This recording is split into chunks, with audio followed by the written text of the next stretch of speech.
The Practice of the Presence of God. The Best Rule of a Holy Life. By Herman Nicholas.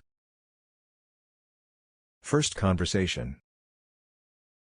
The first time I saw Brother Lawrence was upon the 3rd of August, 1666. He told me that God had done him a singular favor, in his conversion at the age of 18. That in the winter, seeing a tree stripped of its leaves, and considering that within a little time the leaves would be renewed, and after that, the flowers and fruit appear, he received a high view of the providence and power of God, which has never since been effaced from his soul.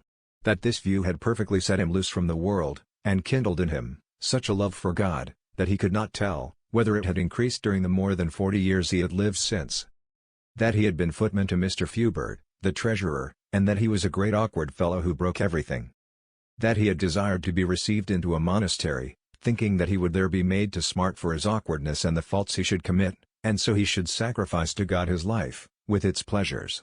But that God had disappointed him, he having met with nothing but satisfaction in that state.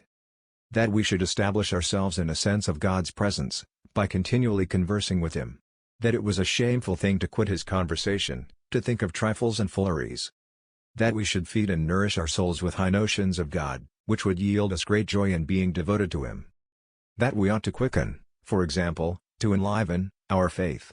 That it was lamentable we had so little, and that instead of taking faith for the rule of their conduct, men amused themselves with trivial devotions, which changed daily. That the way of faith was the spirit of the Church, and that it was sufficient to bring us to a high degree of perfection.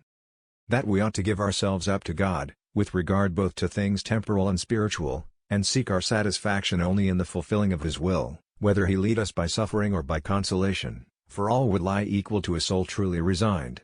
That there needed fidelity in those dryness, or insensibilities and irksomenesses in prayer, by which God tries our love to Him, that then was the time for us to make good and effectual acts of resignation, whereof one alone would oftentimes very much promote our spiritual advancement. That as for the miseries and sins he heard of, daily in the world, he was so far from wondering at them, that on the contrary, he was surprised that there were not more, considering the malice sinners were capable of. That for his part he prayed for them, but knowing that God could remedy the mischiefs they did when he pleased, he gave himself no farther trouble. That to arrive at such resignation as God requires, we should watch attentively over all the passions which mingle, as well in spiritual things, as in those of a grosser nature, that God would give light concerning those passions to those who truly desire to serve him. That if this was my design, viz., sincerely to serve God, I might come to him, Brother Lawrence, as often as I pleased, without any fear of being troublesome, but if not, that I ought no more to visit him.